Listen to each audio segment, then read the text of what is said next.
Du coup, donc, les principaux programmes, je pense que peut-être qu'il y a déjà plusieurs programmes que vous connaissez. J'ai différencié ceux unifamiliales et ceux multifamiliaux. Donc le programme unifamilial bref, qui est assez connu, je pense que peut-être la plupart d'entre vous le connaissent, un programme court en 3 séances, qui a été co-construit du coup donc, par l'équipe du docteur Romain Ray, donc le centre lyonnais des aidants en psychiatrie avec son équipe, et avec l'UNAFAM. Donc c'est ça qui est vraiment intéressant, c'est qu'à la 3e séance, il y a l'UNAFAM qui est présente.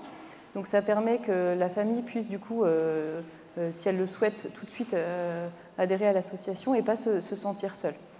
Donc c'est 3 séances unifamiliales, un programme court. Et après, l'idée, c'est de pouvoir essayer de proposer aux personnes de participer à des programmes multifamiliaux. Alors, il y en a différents là que j'ai cités.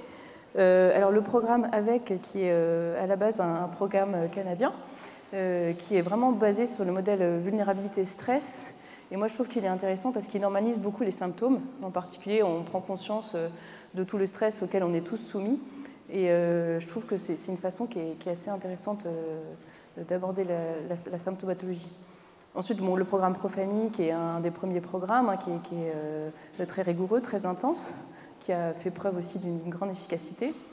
Le programme Connexion familiale, auquel on n'est pas encore tout à fait formé, nous, mais qui est vraiment intéressant, qui est vraiment pour les personnes avec des personnalités limites, qui est basé sur la TCD. Et ce que je trouve vraiment intéressant, c'est que la formation, en fait, il y a 1 tiers de soignants et 2 tiers de familles en fait, qui se forment tous en même temps. Donc c'est une formation qui est vraiment, je trouve, intéressante, auquel on va essayer de se former aussi. Et voilà. Et donc le programme Léo, que je vais vous détailler un petit peu plus là, qui a aussi été élaboré par l'équipe du CLAP et de Romain Ray, qui est un programme un peu plus court, qui est de 8 séances. Attendez, je vais me passer la diapo d'après.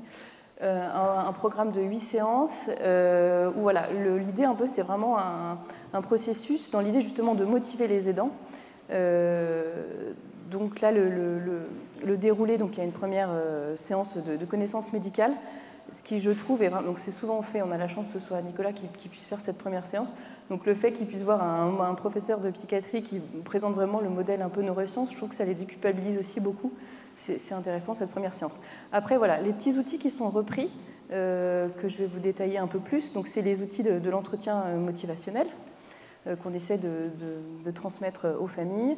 Après, il y a toute 3 séances, donc il y a, je crois, 2 séances sur la communication, 3 séances sur non, attendez, je vais y arriver. 2 séances sur un peu les stratégies de l'entretien motivationnel, 2 séances sur la communication et 3 séances sur le modèle ZRM que je vais vous développer aussi après et qui est vraiment l'idée de justement motiver les aidants à déjà prendre soin d'eux aussi, trouver des stratégies d'autorégulation pour après être disponible pour son proche. Alors du coup, bon, là, les outils de l'entretien motivationnel, je pense que vous les connaissez, mais là, c'est juste pris un petit extrait hein, des séances de Léo où on reprend un petit peu hein, les 5 savoir-faire, hein, de poser des questions ouvertes, valoriser, l'écoute réflexive, résumée, informer, conseiller, et puis on fait beaucoup d'exercices du coup en ce sens-là pour s'entraîner, et puis le savoir-être manifester de l'empathie. Ensuite, je crois que c'est oui. Voilà, il y a le carré de communication, c'est l'idée de comment communiquer avec son proche, mais comment communiquer aussi avec les équipes soignantes ou avec son entourage. Donc, avec l'idée qu'on n'est pas tous récepteurs aux mêmes informations. Et donc, essayer de pouvoir toucher l'autre sur une de ses oreilles, entre la révélation de soi, le contenu du message, ce qu'on souhaite demander et manifester de l'empathie dans la relation, ce qu'on attend avec l'équipe soignante. Donc on fait tous ces exercices en séance où on s'entraîne beaucoup. Justement, il y a un des exercices, c'est demander des nouvelles de son proche pendant que son proche est hospitalisé. Donc toujours on appelle, c'est le moment de la relève, les soignants ne peuvent pas répondre parce qu'ils sont occupés, ils ont 1000 choses à faire. Donc on fait cet exercice de comment faire une demande pour avoir des nouvelles de son proche. Et je trouve que c'est toujours assez intéressant. Bon, je vais un peu vite parce qu'après c'est le programme Léo qui détaille plus tout ça. Et donc après, voilà, le modèle ZRM, c'est une méthode d'autogestion qui est développée par le docteur Frank Krauss et le docteur Maja Sorge à l'université de Zurich. Et ça décrit les étapes à parcourir entre un désir, un souhait et sa réalisation. Donc il tient compte des aspects cognitifs, émotionnels et aussi des aspects corporels.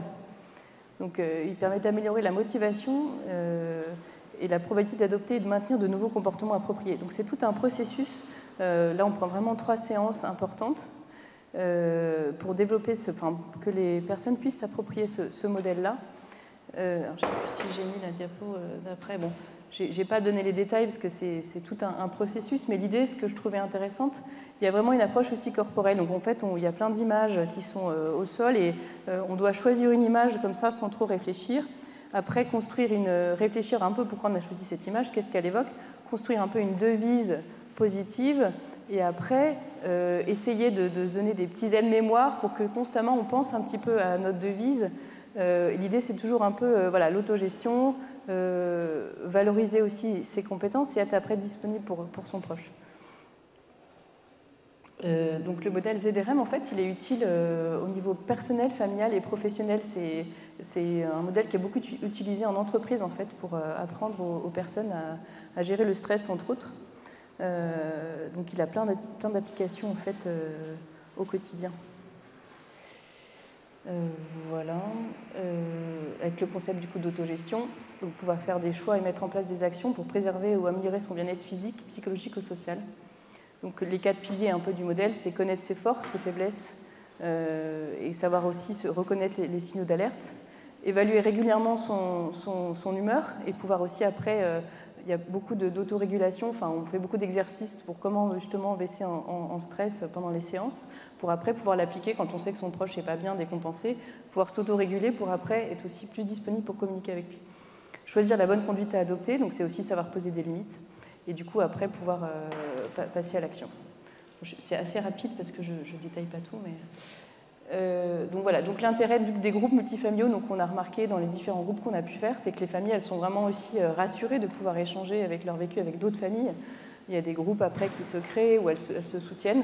Ça permet de ne pas rester isolées, de lutter un peu contre la stigmatisation aussi, parce que souvent les familles, on le voit au bref, elles disent qu'elles n'osent pas du tout dire à leurs amis qu'elles connaissent depuis toujours que leur enfant a fait une bouffée délirante aiguë et qu'il a été hospitalisé au Vinatier. C'est quelque chose qu'ils ne vont pas du tout dire.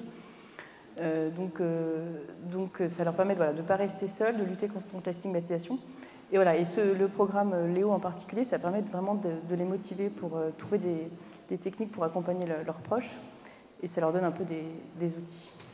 Voilà, j'ai parlé hyper vite, voilà, je suis désolée, c'était surtout ça.